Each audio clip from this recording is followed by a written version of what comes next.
let's talk about how to find the derivative of trig functions. So let's start off with the sine function.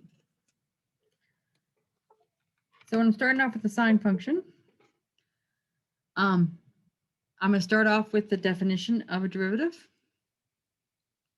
So remember, f prime of x is the limit as h goes to 0 of f of x plus h minus f of x all over h.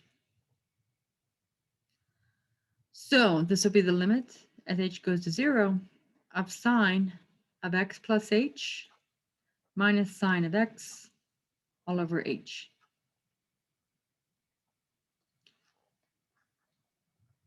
Well, sine of x is sine of x plus h is the sine of x times the cosine of h plus the cosine of x times the sine of h, then minus the sine of x. So this using the identity for a sum, sine of a sum, what we use there. Looking at this, I notice that I can take and put the sine of x terms near each other. So sine of x cosine h minus sine of x plus cosine h sine of x. Oh, sine of h all over h.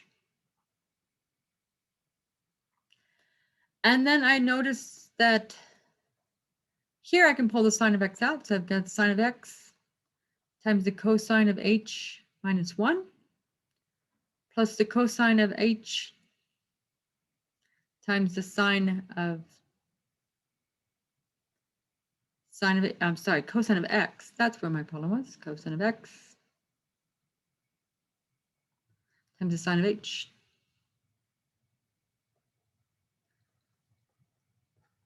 All over h.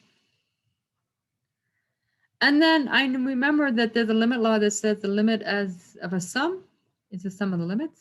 So I can separate these out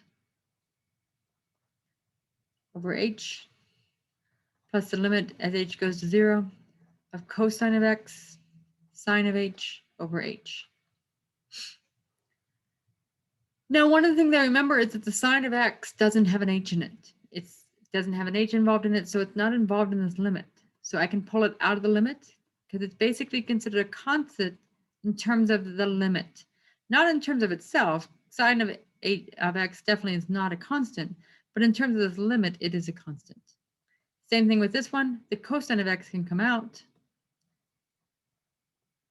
and the sine of h over h stays in. So now what we do is find out what this limit is. And there's a lot of different ways you can do this. I'm going to go ahead and use numerical techniques. So I'm going to go over into Desmos and do numerical techniques. So I'm going to do y1 is equal to the cosine, I need to parenthesis, cosine of h. Well, I can't use an h here because Desmos like x's, so we'll use cosine of x minus 1. And I used an x1 there. Then we're going to divide that by x, by h, x, because we can't use h's. And we have that. And then we're going to include a table. So what I'm going to do is I'm going to do tables. I do need to change these to ones because if my x was 1, my y was 1. Actually, I don't need a 1 on the y. That's right, I got to remember that about Desmos. Okay. So I'm going to let x get closer and closer to 0. So I'll start with 0.1.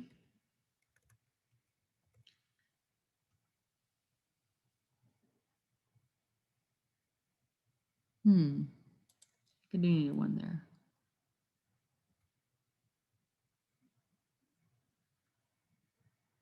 I know what I don't. I don't need the 1 on the x. That's what I don't need. Okay, there we go. So we put in 0.1, we get a number that's close to 0.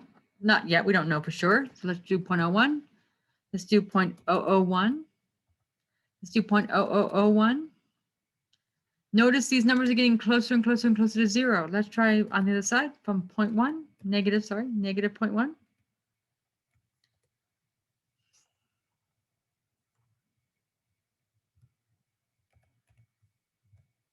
Negative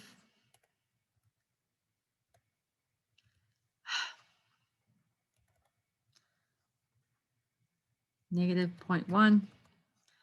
negative 0.01, negative 0.001, negative 0.0001. Notice again, these numbers getting closer and closer and closer to 0. So it looks like when I go back into my my notes, it looks like this limit is 0. Well, we can see now we can't find out for sure. We could actually do geometry to find out for sure that it's 0, but I'm just going to go ahead and say it is 0. Again, I can prove it to you that it's 0 by using geometry. Let's do the same thing with the other one. So we're going to change this. Instead of being cosine of x minus 1, it's sine of x divided by x. Again, the x is changed for h. And notice here, we're going to get 0.99, 0.9999, 0.99999, and almost 1.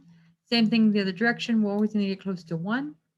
So it looks like this limit of the sine of h over h is 1. So we get 0 plus the cosine of x, or cosine x. So it looks like the derivative of sine is cosine x, is cosine.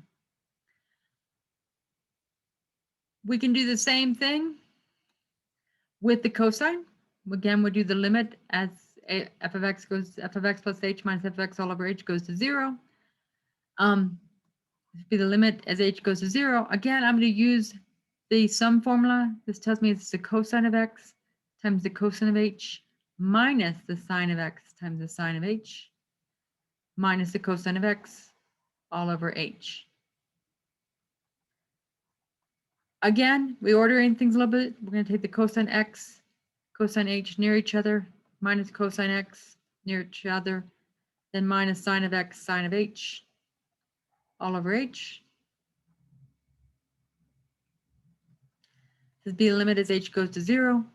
Again, I can separate this out because we have a difference, the cosine of x, cosine of h over h, minus the limit as h goes to 0. Oh, wait, sorry. I forgot to actually simplify this a little bit. Notice that I can pull that cosine x out. Apologize. When I pull that cosine of x out, I get cosine h minus 1, then minus sine x, sine h. Then I can separate up this subtraction. The limit of a difference is the difference in the limits. So cosine x, cosine h minus 1, all over h. Then minus the limit as h goes to 0 of sine of x, sine of h over h. And again, cosine x doesn't have an h in it. So even though it's not a constant in our minds as being a constant, it's a constant in terms of this limit. So it can come out of the limit. So I have cosine of h minus 1 over h. Then minus, and again, I can do the same thing with the sine, pull that sine of x out because the sine of x does not involve an h in it. So it's constant in terms of this limit. We've already found out what both of these are. So we already know that the first one is 0. The cosine of h minus 1 over h limit is 0. The sine of h over h limit is 1. So we end up with negative sine of x. So that tells me the derivative of cosine is negative sine. Derivative of tangent, same thing I can do, but this time, because I now know the derivative of sine and cosine, I can just use the quotient rule. The quotient rule tells me it's the derivative of the top, the derivative of sine is cosine, times the bottom, minus the top, times the derivative of the bottom, and the derivative of cosine we just found to be negative sine, all over the bottom, squared. So we have cosine squared x plus sine squared x over cosine squared x. And hopefully you all recognize that cosine squared plus sine squared is always 1.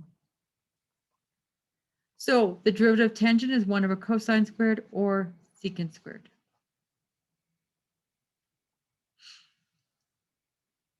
So we now know the derivative of sine is cosine, the derivative of cosine is negative sine, the derivative of tangent is secant squared. We can find the derivative of cotangent using the same thing, finding using the quotient rule with cotangent is cosine over sine. You get negative cosecant squared. Secant is 1 over cosine, so you can use the quotient rule to find out that derivative. You get secant x, tangent x. Same thing with the cosecant is negative cosecant cotangent. Notice that all the co-functions, cosine, cotangent, cosecant, turn out to be negatives, where all the sine, tangent, secant, and the non-co-functions come out to be positive. That's a good way to remember them. Also notice derivative cosine, sine is cosine, derivative cosine is negative sine. Derivative tangent is secant squared, the derivative cotangent is negative cosecant squared. So notice secant and cosecant are very similar to each other. Sine, cosine, very similar. Derivative secant is secant tangent. The derivative cosecant is negative cosecant cotangent. So you can see a pattern going on with these when you go to memorize these. And you do need to memorize all of the derivatives we've seen up to this point, including the sine, cosine, and tangent. So let's find some derivatives. Let's do the derivative of e to the x times cosine x. Notice I have a product. I even said it. I have e to the x times cosine x. So I have to use the product rule. The product rule is the derivative of the first. The derivative of e to the x is just e to the x times the second plus the first times the derivative of the second. And we just found out the derivative of cosine is negative sine. We get e to the x cosine x minus e to the x sine x. Let's do some more. Let's do the derivative of y equals tangent x minus 1 over secant x. Again, notice first you have a quotient. So the derivative of this would be the derivative of the top. Derivative of tangent is secant squared. Derivative of 1 is 0 times the bottom minus the top times the derivative of the bottom. And the derivative of secant is secant times tangent all over the bottom squared. So secant x squared. So we get secant cubed, because secant squared times secant. Then we get secant times tangent squared, because secant times tangent times secant tangent times tangent is secant times tangent squared. The minus sign because it's minus. Then this minus and this minus makes it plus, and you're going to have just secant tangent all over secant squared. Notice every single term in the numerator has a secant in it, so you can pull that secant out. And when I pull that out, I'm going to get secant squared in the first term, tangent squared in the second term, and tangent in the third term over secant squared. This secant cancels that one, cancels one of the ones in the bottom. Tangent secant squared minus tangent squared. That is also one of your Pythagorean identities. That's 1 plus tangent x over secant x. You can do some more simplification if you want to. Secant is 1 over cosine. Tangent is sine over cosine. So you can multiply through everything through by cosine. That way you get rid of the fractions. If you do that, you're going to get cosine x plus sine x over 1. So it becomes cosine plus sine. There's an example where you could do this where we have the motion of a string of an elastic band. It's described by this formula here. If you take a differential equations class, you'll find out where this came from and why that is the position equation, the direction of motion, the equation of motion. S is measured in centimeters, and we always take the positive direction to be downward when we're dealing with springs or bands. And so what you want to find the velocity? The velocity, remember velocity is just the derivative of position. The derivative of 2 cosine is negative 2 sine t. The derivative of sine is cosine t. Then we want the acceleration. The acceleration is, remember, the derivative of velocity or the second derivative of position. So the derivative of this would be negative 2 cosine, because the derivative of sine is cosine. Derivative of cosine is negative sine. So minus 3 sine t. Then you can do things with this. So remember, we can actually graph all these if we want to. we can go graph them in Desmos. And when I go to do that, get rid of this, get rid of this. My function was y equals 2 cosine t, or x, plus 3 sine x. I want to make sure I got the right equation here. So let's just make sure 2 cosine plus 3 sine. Wonderful. Then your derivative, so your next y, y2, let's call it, is going to be minus 2 sine t, sine x, plus 3 cosine x. I used x, even though I probably could have used t here. I'm going to go ahead and change the graph, the color of that one, just so I can tell the difference between those. And then I've got y3 is going to be minus 2 cosine x minus 3 sine x. And again, I'll change the color of that one just so I can see them all.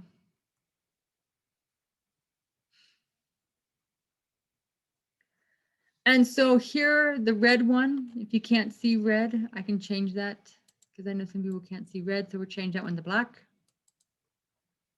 So the black one is your position function.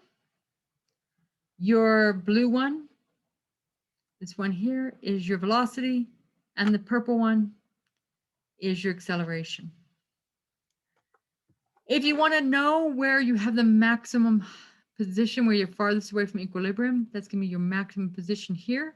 Notice your velocity is 0 there. So all you need to do is take your velocity equation, set it equal to 0, solve for the time in your velocity equation, and you'll be able to find your time that happens, and then you'll be able to find your position. You can also use Desmos here, obviously, it's showing it too, but we can actually use calculus to figure these things out.